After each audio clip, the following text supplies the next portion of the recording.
welcome on into another episode of Two Fat Drunks. I'm JDV. I'm Warpig. On this episode, we're going to talk about what we think are the top 5 greatest serial killer movies ever made. Coming up next. Oh, God! I want you to die.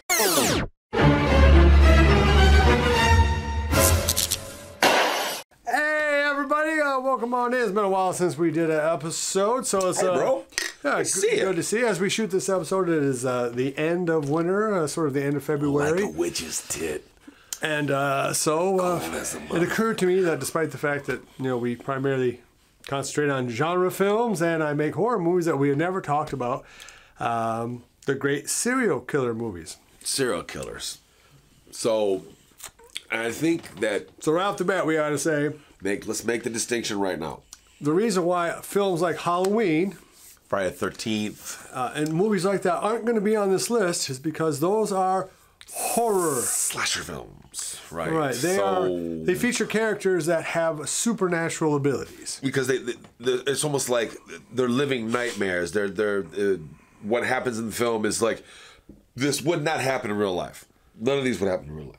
Couldn't happen in real life. Could not. Nobody's taking 6 from a 357 and falling off a second story window and, hey, look, I'm fine. I'm like, yeah, no, right, and then all the other things that happened to Jason and Michael Myers. So it's not that those aren't great films, but they're not serial killer films, although in a broad sense they are because they kill a zillion victims. But is it a subcategory of serial killer films or is it a subcategory of horror films? You'd have to put it in the horror. Well, they are horror. Yeah, I mean, because whereas serial killer movies are suspense films. And yes, I don't know if we've done an episode on that yet, but I mean, to me, that is the real distinction between horror movies and suspense. I feel like we did one. We might have. I know we've touched on it before, but we drink a lot. It's true. We've already drank. I watched the shows that I was in and was talking, and they seem new to me. Right, like, wow, that's you've a never great seen point. the show. Who was that? So that's just an easy, to me, definition of suspense versus horror. Suspense could happen, horror couldn't. Probably not. And I think we did talk about where Alien is one of those movies that, well, it could happen. It rides that line. There could be an alien that bleeds acid. Because you're not postulating anything that fantastic. It's more of just cryptozoology. So right off the bat, let's get to, I guess, our honorable mention is going to be American Psycho. Yes. So starring Batman, Christian Bale. Batman. Based on the book. We gotta do an episode of where Christian Bale falls in the Batman pantheon. He's pretty high up. But don't get off the trail yet. Sorry. We're not 2 minutes in and I've already fucked everything up. It's and the reason, and we talked about a little bit before the show started, American Psycho, to me, is a very strong film, and it's the movie that made Christian Bale. It kind of broke him into the public consciousness. Very much so. But it's not a great movie.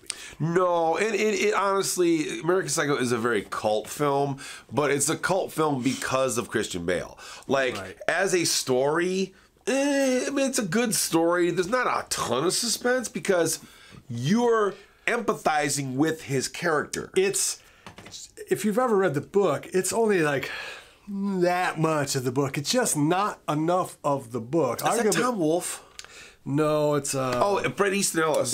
Jesus Christ! Sorry, guys. And the book it's just so much stronger than the movie, and it's supposed to be the other way around. I mean, when a movie is great, usually it's better than the book because the book doesn't have music. and movies do. And so even though it's a strong film, I give it maybe 3.5 out of 5 stars. And he has a great performance in it. It's not enough of the book, and it doesn't really. It kind of gets the 80s, sort of, because the outfits. But that's about all that it gets. But in its own 80s. way, right? If you think about it, in its own way, it is the perfect encapsulation of an 80s idea of what a serial killer is, because it is so glitzy. Right? Yeah. And it's so sort of garish and bombastic and big that you don't think about serial killers versus victims. You kind of enjoy it. And you're really not supposed to enjoy it. You're not supposed to enjoy him murdering people, but you kind of do. And so that's where it lives in the honorable mention because it's so culty and it's so, this is Christian Bale. One of but it's a movie that great actors, man. But it's funny when we're talking about this subject. there really aren't that many great serial killer movies. There's just maybe because of the nature of the subject. It's a tough genre. There are it's a lot, it's a tough genre. a lot of TV shows that deal with serial killer. Entire shows. Because we're making a Criminal very clear Minds. distinction. I mean, the whole show is that. The whole show is that. So, and that show's been on forever. Yeah. So we're not going to talk about TV shows, and TV tends to concentrate on the subject matter more than film. Right. So there really aren't that many, but. Okay, so let's start with the honorable mention. But that's good honorable mention. So what would your number 5 be? Okay, so my number 5, as far as serial killer films is concerned, I mean, let's just go back, right?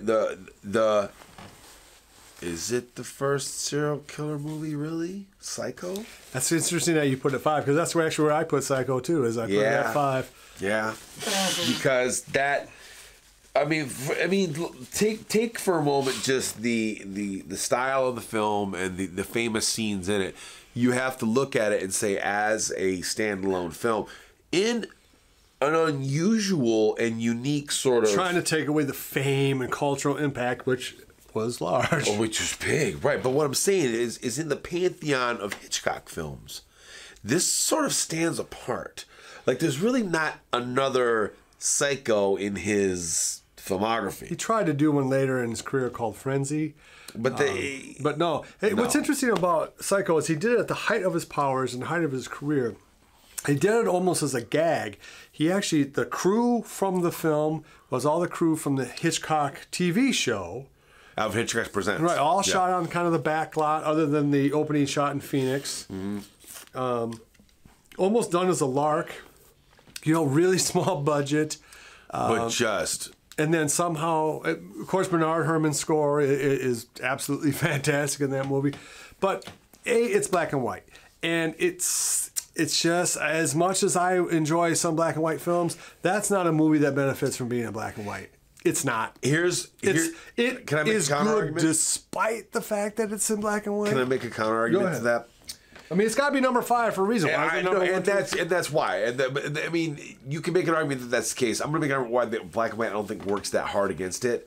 It doesn't work that hard against it because it makes it feel more like a documentary film. Like, it really gives it sort of a I don't want to say gravitas because that's a dumb word, but it sort of makes it kind of serious in its own way. And at the time it came out, there's nothing else like that.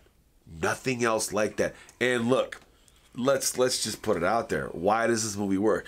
The movie works because Anthony Perkins is so fantastic. Sorry. And Janet Leigh. Janet Leigh was a huge star. Nobody expects. I mean, in case you haven't seen it, I'm not going to spoil it. But Janet Leigh was the biggest star, at least one of them, in a very famous marriage with Tony Curtis. I mean, just the top of the list, A-list actress. Jamie Lee Curtis's mom. Right, and so we'll get past Psycho in a second. Right. And Psycho is interesting because it is one of the movies that it's not a true story, but it is inspired by the Ed Gein. Ed Gein murders. Ed Gein murders. From Texas, which would also inspire a film that's not on our list, which is Texas Chainsaw Massacre, because I think Texas Chainsaw, if I had it's another one that rides the line. Is another movie that is more directly influenced by the Ed Gein murders. Oh, for sure. I mean, to the leather face and the. But if I had to pick between the two of them, I'd have to go with Psycho, just because the music. Even though I love Gunnar, he's in one of our movies, and God bless his soul. Right. And it's a very influential movie. Psycho is just the better tale of that tale. And it's Anthony Perkins. I mean, I know we've already talked about it, but you have to come back to that. It's great. Because that performance is, I'm going to be careful here, is almost as good as Anthony Hopkins. Because he is so genuinely creepy in the role, so and he's got that crazy nailed so good. You're just like, when they remade it with Vince Vaughn, who was very good. And I like Vince Vaughn, but it's just it doesn't work because he's not Anthony Perkins. You don't believe it, dude. You believe Anthony Perkins, man. Yeah. I mean, in spite of what happened later with Psycho 2 and Psycho 3 and all that bullshit. Psycho 2 is fun, but I mean, you're not going to get past that first film where he just So anyway, Psycho, a great summer horror film in general, and our top 5, number 5 on our list. Okay, so number 4, would be what's your number Let's 4? see, what is number 4 out of that list?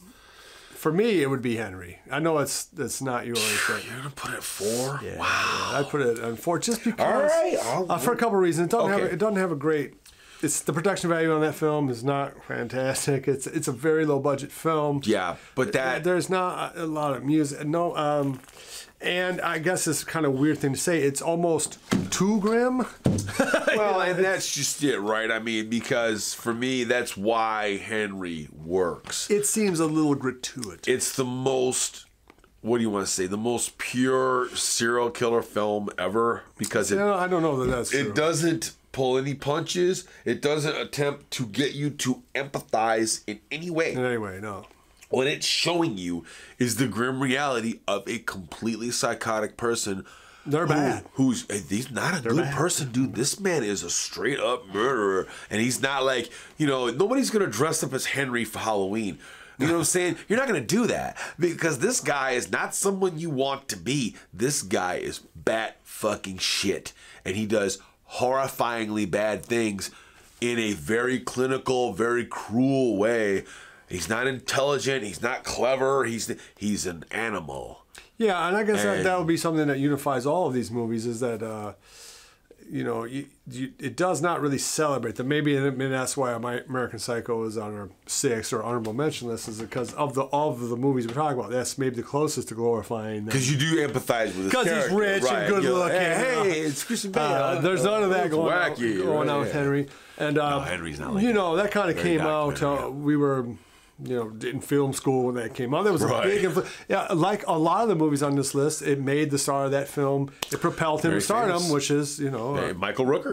He that's went right. on to have a huge career, a long career. Right, He's which a lot of and movies. all comes from Henry Portrait of a Serial Killer because Right. it's such a good, effective, scary movie, and it's going to feel a little bit dated to you now just because of the techniques and the It'll feel dated, but if you just sit and watch it clinically, kind of the way that Psycho is dated because it's in color and because when he murders from the the family 50s. and they film it, that's ugly. I mean, that is an ugly scene to this day. You're just like, dude, because they just have one shot.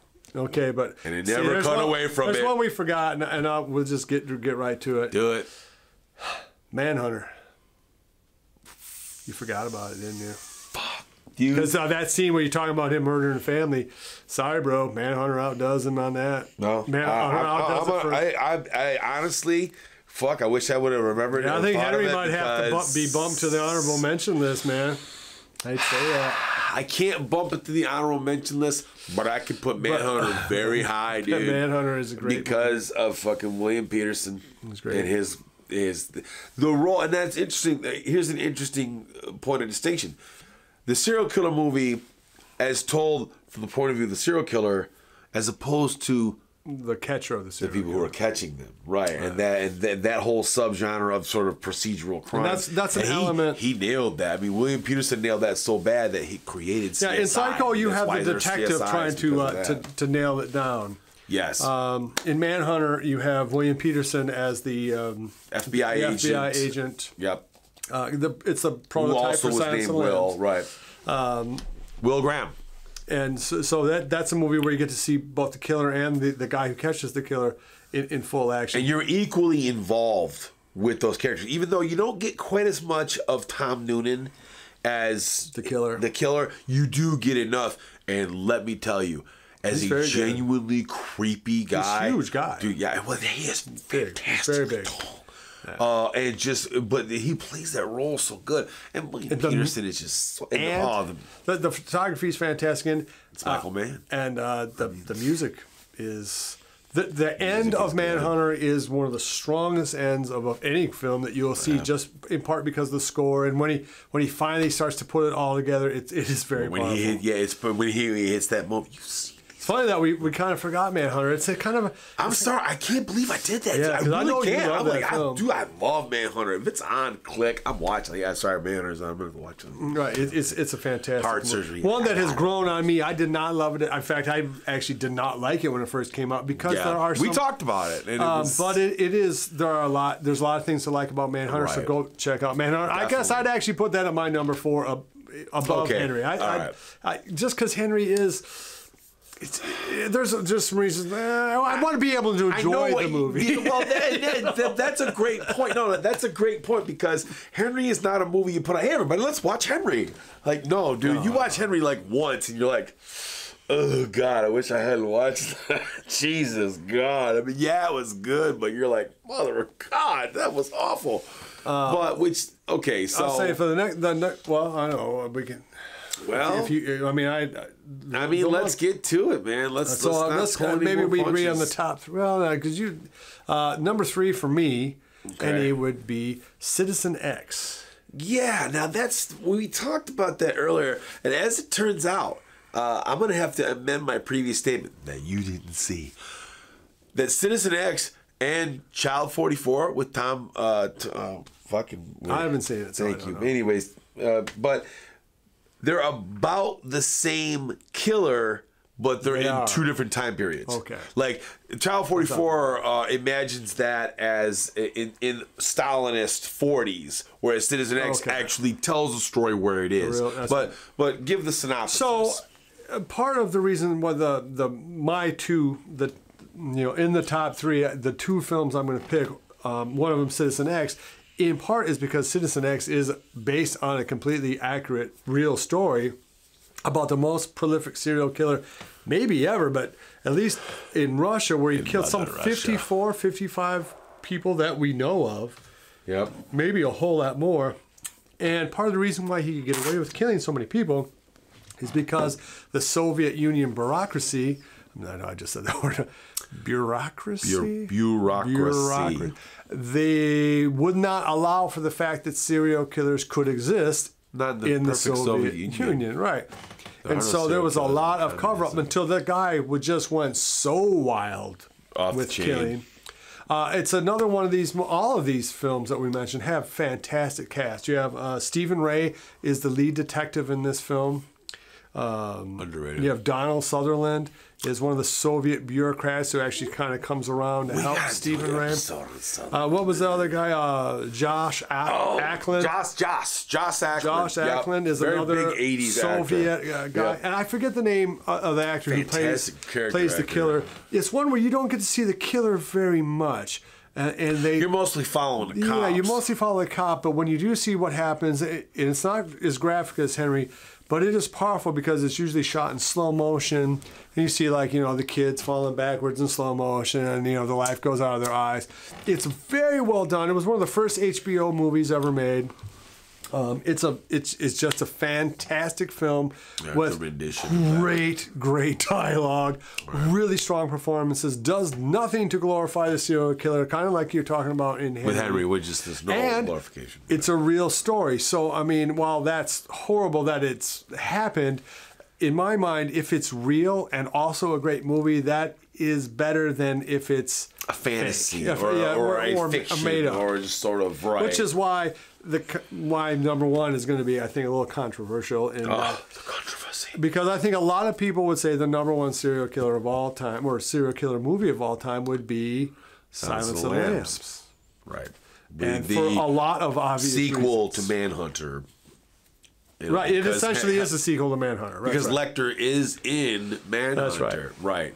As played by And Will Brian Graham Cox. is in the world of Silence of the Lambs. Yes, and he's just not part of the physically there, undertone of why Scott Glenn's character using Clarice Starling to go into the prison to talk to Lecter is a Will Graham technique. Because it's based on Will Graham in Manhunter. Because Scott Glenn is playing the same part that Dennis Farina played in Manhunter. And I don't think we had to say a whole lot about why Silence of the Lambs is a great movie, because it is one of the greatest movies of all time. It's a 5-star film. Wait, what's interesting is the character so famous that a lot of people simply haven't seen it.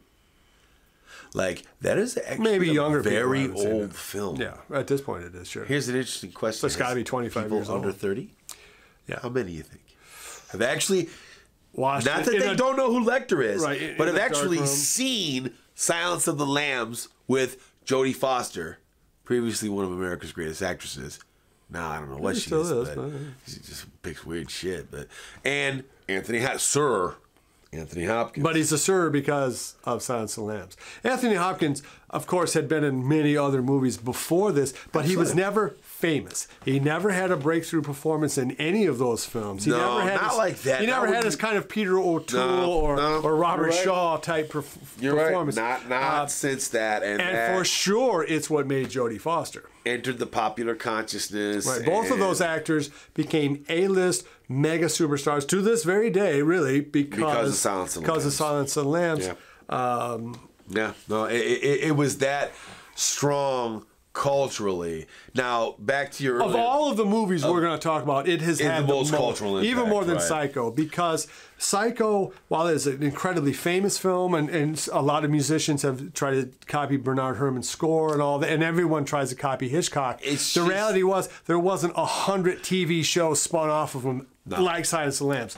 Every cop serial killer TV show that is on TV now to this day is because Owes it to of the Silence of the success of Lambs. Silence of the It Lambs. takes it, So yeah. in terms of influence, it is by far the most Hugely influential, influential. vastly It's true. cultural influence. A fantastic score, amazing acting. You put it on right now Great to someone who has not seen it, it will scare the bejeebus. It's not doesn't feel dated, even though it is a And 90s still era film. Very strong acting. I mean, just Incredibly strong. and not only strong, but difficult to do because there are a lot of tight shots of one person's face talking to another person to whom you cut to a close Sometimes shot through of- glass. right, to a close shot of their face. That's hard to do and have you be like, okay, I'm following And your word. nobody thought this movie was going to do anything. Came out of nowhere. I mean, they Came out just of nowhere, The dude. studio's It's like, they just at one point, I think the studio just whatever the hell. I mean, it Right, doesn't go ahead just and- go ahead. And it was Jonathan Demme who, up to that point, did did nothing, like right. something wild with Melanie Griffith. I mean, he It's just- he was up and coming, but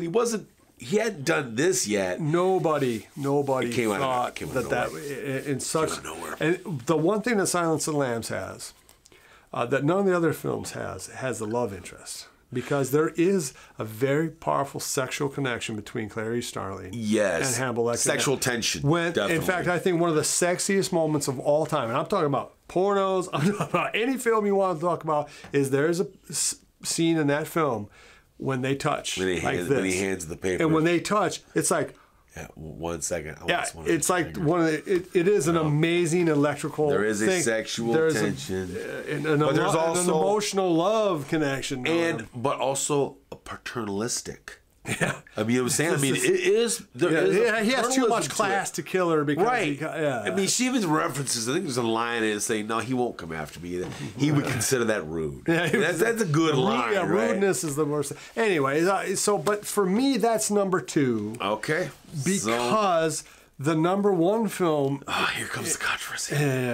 is, to me, it's Zodiac, because it is all the other things. With Mark Ruffalo. All the technique, all the Jake acting, all you're right, it has all of those elements, and also it's maybe arguably the most famous serial killer in the United States. Certainly one of them, where he terrorized the An entire entire city. town of San Francisco And was never for caught. years and never caught, Never caught. never solved. It's never been solved. It's essentially American Jack the American Ripper. legend. I mean, it's legendary. To this, It's like, day, to this day, like if you go to the never caught him. Zodiac website, it's like 50 million hits. I mean, just insane never amount. figured it out. And they, found that's the part of the coolness of this film is that the film argues that they do figure it out, even though subsequent evidence would indicate they haven't figured it out. I mean, it's Right. but, It's that kind of consistent enigma, but beautifully photographed, brilliantly paced. It's a beautiful film. It's It really Fight is. Club for serial killers. I mean, that's what get It's right down to it. beautiful, and it's got great performances. I mean, you gotta love Mark Ruffalo's character. He is great in that film. and Jake Gyllenhaal as the he's the sketch artist, right, for the newspaper. That's Isn't right. it? Yeah, and just Hawk the Slayer is in this damn movie. John Terry. John Terry is the not know newspaper that. editor. Yeah, he's in this film. I am now edified. I have been educated live on film. You put Hawk saw it Slayer in your happen. movie, you got 2 stars from me. right? Right off the bat. I just And so, wow, that's awesome. Did not know that. That's cool. It is probably arguably not as strong or just maybe equally strong as Silence of the Lambs, or a shade because under? it doesn't emphasize the killer. I mean, the killer is in the film, but you never know who it is any more than they do. Right, and that's part of the genius of the film. Because I've thought about, we live in Michigan, and here the big serial killer here was John Norman Collins, who killed at least 6 girls in my hometown, several girls in California. And I always kind of wanted to do that story, but I could never figure out how could I do it without making him a hero or making you empathize. You don't want to do that. And Zodiac showed me how you can do it, because it shows you how to not show the killer, but show the killer. Right, you show the killer killing. I mean, when he kills 2 people at the leg, I mean that's a horrible scene, dude. Yeah. That's horrible. I mean, it's fantastic, but it's like, yeah, it really is fantastic, grim and just awful. And yeah, so I mean, no, Zodiac is a great film, but you know what's interesting? And because in a way, because it is a movie based in the 60s and 70s, it can never date. It can never age out. It will always look good 100 years from now. It won't seem dated. The way that Silence of the Lambs already does. The way that Psycho is way dated. The way that you are totally going classic film watching Psycho. Yeah, like American Psycho will always be kind of watchable because of that. It's like, oh, it's doing the 80s. Because you're catching that right. And they're doing it intentionally. Right, because they do it intentionally, so it won't seem... It might seem dated, but it's purposely, kind of dated. Can I slip a fun one in on you? Yeah. Can I slip a fun left field one? Okay. Serial killer movies. Mm-hmm. Dirty Harry. Wow. Dirty Harry is about a serial killer. About Zodiac, right? They don't say it. Dirty Harry character is based on the policeman that Mark Ruffalo plays in Zodiac. The way he holds his gun, the way he dresses, his hair, all of that is... That character. In a way, Zodiac is a retelling of Dirty Harry. Right. And which I thought about it when I was watching it, and I knew the history of it. And isn't that funny, though? That it just sort of how that was... But what's interesting is, think about this. How current Dirty Harry was. Dirty Harry came out in 71, dude. Yeah, right. Yeah, like while it was going on. Right. I mean, that was. Think about this. The people that wrote and did that film were probably expecting the Zodiac to get caught. Well, there's actually a scene in Zodiac where they're at the Dirty Harry movie and the Zodiac killer is at. I think so. You're right. You're right. Oh my God! But that's what made me think. But the soundtrack and the score and just the technical veracity and brilliance. It really hits. He's Hitchcock level great filmmaker. David Fincher is, but with modern in color stereo. I mean, with all of the digital effects that they can throw at him. He's just a genius. He's just any doubt in my mind was erased after seeing Fight Club. He made one genius movie. Oh, big deal. Well, no, he's made 2. Zodiac is a genius movie. We should do an episode on David Fincher because can I slip one more honorable mention in? Yeah, I mean this might be a top 10. Right, if you're gonna do David Fincher, you have to do 7. 7. I didn't love it. You have to do 7, but you have to do 7 because it's Fincher and kind of made Pitt before. Well, it not only made Pitt, it made fucking Morgan Freeman definitely. Morgan Freeman, dude, fucking wasn't Spacey, dude. Spacey's the killer, Spacey. Dude. Yeah, that's who it really made. That's who it really. Kevin, if you're watching this, I like you a lot. Please don't hurt me or my family. Thank you. We believe you. You were great in every way, and you didn't do a damn thing. Nothing. All that aside, he's so effective. I just thought it was very over the top. Of course it is, but I never it's bought David Fincher, and it's Kevin Spacey in his best Kevin Spacey mode, which he would carry on into L.A. Confidential, but. As spacey as you can get, it was Kevin Spacey in 7 with David Fincher. But I just wanted to slip that in there because... I don't even know that we're at 10 movies, though. I think that we're at 8 or 9. I mean, we're still not at 10. I mean, not really hitting. And I know that there's a whole... you can go sort of subgenre. You can go kind of Lifetime movie on you. And, there are a lot of good people, TV shows. Well, I'll tell you one thing that is a great serial killer show is Hannibal, another retelling of with Mads Mikkelsen. Mikkelsen. Did they say Mads Mikkelsen? He is just he is Hannibal. 'Cause he's great. Well, what But- he is Hannibal from the book. Yeah, Because Thomas Harris Hannibal from novels. the books is whatever country he's actually from or close to it. He is someone who a lot more European. He's erudite. and he's a very, big bad dude, whereas Anthony Hopkins is It's just an a old very- English a very guy. slight Yeah, guy, I mean, right? you're He's not never really really doing physically it ever afraid of Anthony Hopkins. You would be very afraid of Mads Mikkelsen running into your living I'd be room. afraid of him just being around. Yeah, me. just now. So there are some, former Bond, but again, TV. Right. You know, I Yeah. mean, if you- And then if we you cut got to make that TV out- separation because right. So that would be my number one. So that wraps it? Number one is Zodiac. Number two, Silence Slams. Number three, Is what the hell do we say? Citizen X, probably for Citizen me, man. X, Honestly, right. I mean, so Then that Henry, yeah. Well, Henry, Manhunter, Manhunter, Psycho. and there you go. There's your top five. What That's would actually your six. number one be? Would it still be Henry? Now that we've talked about all this. I'm torn because I know what Henry is, and I know that there's no other movie that ever got as close to the truth of it as Henry did. Because Even though other movies are true stories. yes, because Henry is based on a true story. I mean, Oh, it is? Oh, Henry Lee Lucas. Oh yeah. Oh, okay. And Henry Lee Lucas didn't know was that. famous. Oh yeah, and he was famous because he understood, and it's depicted in the film. He understood how to avoid the police because he made sure not to have an MO.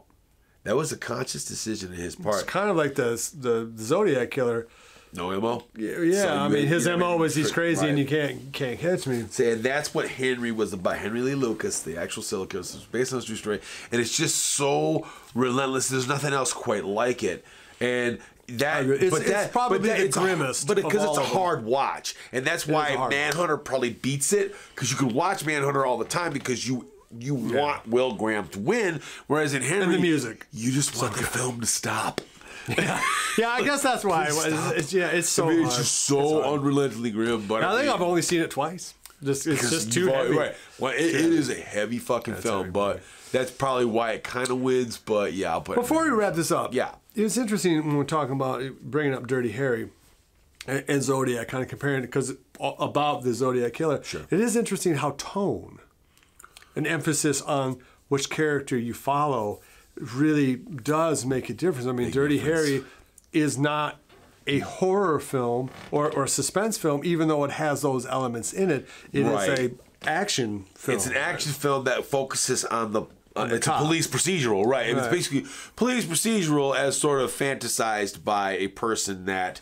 It spoke to sort of general frustration with the justice system rather than being specifically about a serial killer, as opposed to Zodiac, which is about the hunt for a serial Well, killer. the concentration in Dirty Harry 2 is, the failure of the legal system. Right. Because they know who he is almost. They find a half him. hour into the movie, they know who he is. Andrew Robinson, I think, played the serial killer in that. And so it is kind of fun to look at these films, see how many of them made stars, because a lot of them, I mean, Yeah. obviously Donald Sutherland and Stephen Ray were already kind of stars, but Johnson Ackland- yeah, so I mean, but And- other it's funny, films definitely made stars well, out of their we actors. say, well, how can I put in Citizen X as a film when it was only on HBO? Well, it wasn't only on HBO. They did actually release it in Europe. No, but it counts because it was a feature film. I mean, It was a did come out film. the show, but I mean, it was a Well, it did, feature- but not here. Did it? I didn't know. Oh that. yeah, I didn't know no, it was yeah. released as a feature film. I'm almost positive ahead of Europe. Wow. Okay, you say it, I believe it. So I think we can scoot in there, and it's just so freaking good. So there it is. So So okay, anyway, that's our top 9. whatever. There's a number in there somewhere. I mean, stream of all right, what was your number? What would it be, Henry? All right, so you Yeah. say Henry, and I'll say Zodiac, with obviously Silence Slams is Oh, real, you real watch the close fucking second. show. Well, hey, thanks for watching the show. Thank you. We're up to over 12,000 subscribers now. So really? Yeah. Hey guys, thank you. And thanks a lot. So if you could go to our website, evilgeniusentertainment.com, we're going to start putting our riff track style movies where we riff on flicks on our homepage only, so you won't be able to see them on YouTube. You'll have to go to our homepage. We're also selling t-shirts and hats like that. I think we're going to try to get Patreon going just so we can keep the lights on and all this. Plus, it'll be fun. You can throw it on for a party. Hey, we're going to two assholes chatting about it. So check that out. Like, subscribe, share, love each other. Until next time. Go ahead, make my day. Be sure to visit EvilGeniusEntertainment.com for exclusive content, swag, casting call news, and much, much more.